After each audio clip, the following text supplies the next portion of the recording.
राजस्थान के कोटपुतली बहरोड जिले में ऊर्जा राज्य मंत्री हीरालाल नागर ने दौरे के दौरान ऊर्जा और जल संरक्षण को लेकर कई महत्वपूर्ण घोषणाएं की। प्रधानमंत्री नरेंद्र मोदी के सपने को साकार करने की दिशा में राजस्थान कैसे अग्रसर है, इस पर विस्तार से चर्चा करते हुए मंत्री ने कहा कि किसान अब सिर्फ अन्नदाता नहीं बल्कि ऊर्जादाता भी बन सकता है। उन्होंने केंद्र सरकार की कुसुम योजना को इस दिशा में क्रांतिकारी बताया। मंत्री हीरालाल नागर ने गर्व से कहा कि कुसुम ए और कुसुम सी योजना के तहत राजस्थान पूरे देश में पहले स्थान पर आ गया है। इस योजनाओं के माध्यम से किसान और ऊर्जा का उत्पादन कर सकते हैं, जिससे उनकी आमदनी बढ़ेगी और राज्य को स्वच्छ ऊर्जा मिलेगी। उन्होंने बताया कि प्रदेश को कुसुम ए योजना के तहत केंद्र सरकार से 5000 मेगावाट की नई सौगात मिली है, जिसके लिए जल्द ही टेंडर प्रक्रिया शुरू कर दी जाएगी। राजस्थान अब ऊर्जा के क्षेत्र में देश का नेतृत्व कर रहा है। ये किसानों की समृद्धि और प्रदेश के विकास की दिशा में बड़ा कदम माना जा रहा है। नागर ने बताया कि अब तक राज्य में 12000 मेगावाट से अधिक के ऑर्डर दिए जा चुके हैं।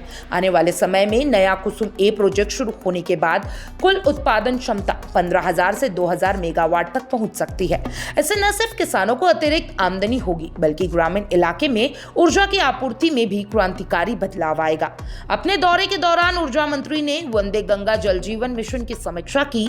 उन्होंने कहा कि मुख्यमंत्री भजनलाल शर्मा के नेतृत्व में जल संरक्षण को लेकर राज्य सरकार गंभीरता से काम कर रही है। उन्होंने कहा, जल ही जीवन है। यदि हम आज पानी नहीं बचाएंगे तो हमारी आने वाली पीढ़ी संकट में होगी। मंत्री ने जनता से अपील की है कि वे जल बचाने की दिशा में सहयोग करें और सरकार द्वारा चलाए जा रहे कार्यक्रमों को जन जन तक पहुंचाए।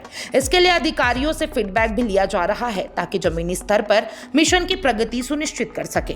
कोटपुतली बहरोड दौरे के दौरान ऊर्जा मंत्री ने विद्युत विभाग के अधिकारियों को स्पष्ट निर्देश दिए कि जिले में निर्बाध और गुणवत्तापूर्ण बिजली आपूर्ति सुनिश्चित की जाए। उन्होंने कहा, आपूर्ति में कोई व्यवधान न हो, इसके लिए तकनीकी और मानवीय संसाधनों को सक्रिय रखा जाए। हमारा उद्देश्य है कि प्रत्येक घर, खेत और उद्योग को पर्याप्त और गुणवत्तापूर्ण बिजली मिलते रहे। इस अवसर पर अधीक्षण अभियंता मनोज गुप्ता ने विभागीय कार्यों की प्रगति और बजट घोषणाओं की क्रियान्वयन की जानकारी दी है। इस बैठक में स्थानीय विधायक कुलदीप धनकर, हंसराज पटेल, ललित यादव, नागर पालिका अध्यक्ष पुष्पा सैनी, जिला कलेक्ट्रेट कल्पना अग्रवाल सहित कई अधिकारी और जनप्रतिनिधि मौजूद रहे। ऊर्जा राज्य मंत्री हीरालाल नागर ने इस दौरे में यह स्पष्ट कर दिया है कि राजस्थान ऊर्जा और जल संरक्षण के क्षेत्र में देश में अग्रणी भूमिका निभा रहा है। प्रधानमंत्री नरेंद्र मोदी और मुख्यमंत्री भजनलाल शर्मा की नीतियों के तहत चल रही योजनाएं न केवल किसानों के जीवन को बदल रही है बल्कि प्रदेश को ऊर्जा आत्मनिर्भरता की ओर भी ले जा रही है। आने वाले समय में इस पहलों का सीधा लाभ आमजन और किसानों को मिलेगा। आप क्या सोचते हैं राजस्थान के ऊर्जा विभाग के बारे में? कमेंट बॉक्स में जरूर बताइएगा।